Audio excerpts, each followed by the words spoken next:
Hello you guys, it's Grace, and today I'm going to be filming my January 2017 wrap-up. I finished 5 books this month, so just kind of a middle number, not pathetic, but not great either. So, think what you will. I finished a couple really long books, not like super long, but like kinda long, and a couple pretty short books. So, we're gonna dive right in.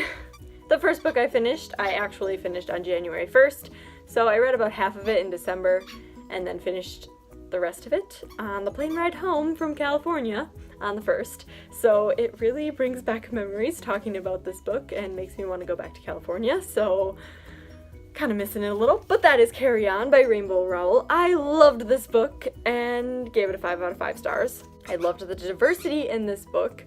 I loved the general plot and Harry Potter-ness of this book. There were quite a few Harry Potter similarities. I believe it was originally like a Harry Potter fanfic.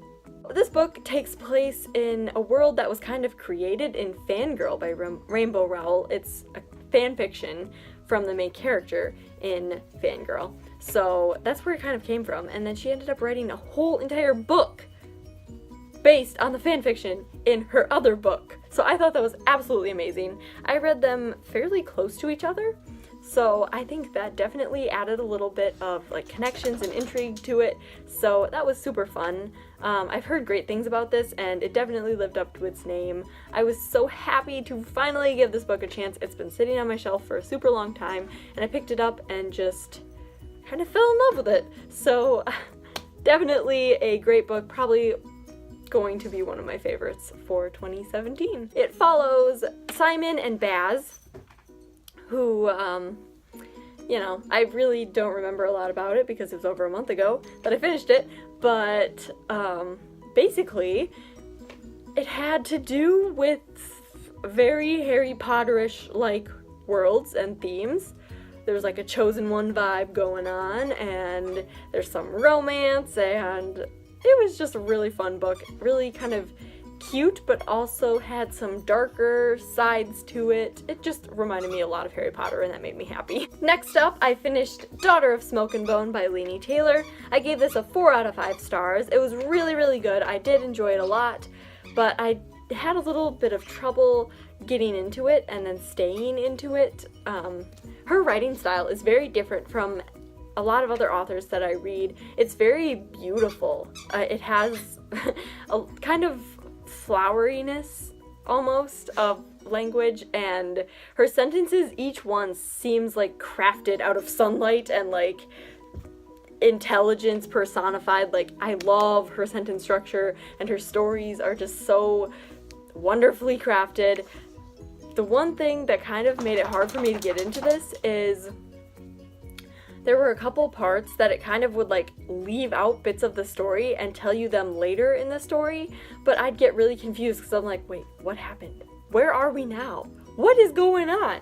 But it was confusion in a good-ish way, and I really enjoyed it. So I would highly recommend this trilogy. It will probably be on my list of favorite trilogies at some point if I ever make that video, because I did really enjoy this trilogy. Basically, it follows a young girl named Carew who has only really known these chimera, these like monster animal human people things.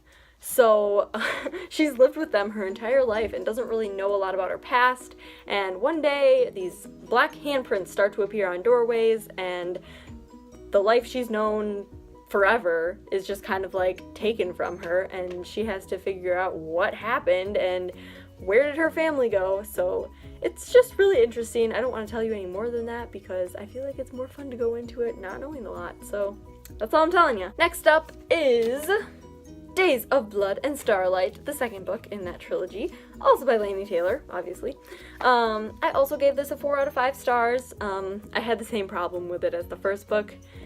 It just took me a while to kind of get going, and these are like, they're not short books. Like, this one's over 500 pages long, so I feel like once I get to a certain book, a certain point with a lot of books, I kind of lose my chugga, like, let's get going. So that happened with this, and I also seem to have a little bit of a reading slump every single January, so that might have also had something to do with it. I kind of just pushed my way through it. I thought about this book a lot, and once I picked it up, I loved it, and I just wanted to keep reading. But the problem I had was getting to picking it up. I was super busy this month, and just reading was kind of tough. So it definitely, that might have had something to do with why I was having a hard time getting into it, because I could only read like a few pages at once. I didn't really get to sit down and just kind of like get into the story and do that. So I'm gonna blame my rating partially on not having a lot of time to just sit down and read a book, but I loved it. 4 out of 5 stars. The next book I finished was Ethan Frome by Edith Wharton.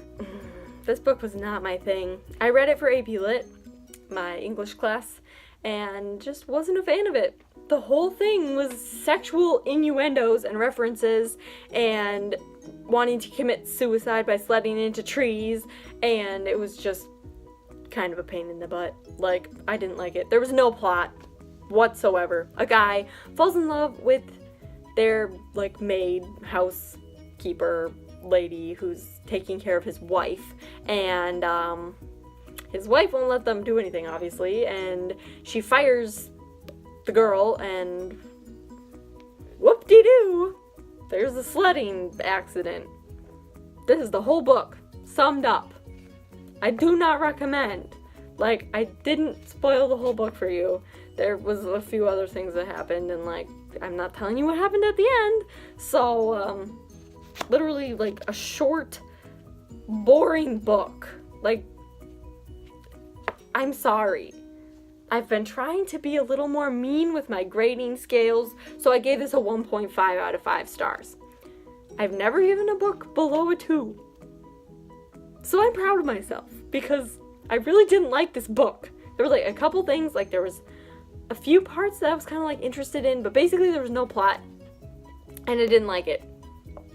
That's basically all I have to say about this little book. Oh my gosh, my dogs are crazy. I have a foster dog right now, and then I have my dog, and they're funny. They're very funny. So if you hear random noises in this video, it's them. This is my foster dog. Her name is Lulu. She's very sweet. This is Theo. He's my dog. The puppy. Next up, and last, is Dreams of Gods and Monsters by Laini Taylor. This is the conclusion to the trilogy, and I loved it. It was wonderful. I loved it so much. So all the, like, world building and stuff that took place in the first 2 books, and all the character development, and all the stuff that happened in the first 2 books came together in this one, and I loved it. It was wonderful. It was wonderful. I wish I could have read it all in, like, 3 days, but I didn't have that much time, so unfortunately it took me a while to read it, like 11 days. I really enjoyed it. I said that already, but I was, like, there are parts in this book that just kind of made you sit there and you're like, wait, so are they dead or not? Because this is the 3rd time that I thought they died, and then they don't die, and then you're just kind of like, I have no emotion anymore. You have destroyed my emotion, Laini Taylor. Destroyed it. But it's fine. I gave this book a 5 out of 5 stars. I loved it to death.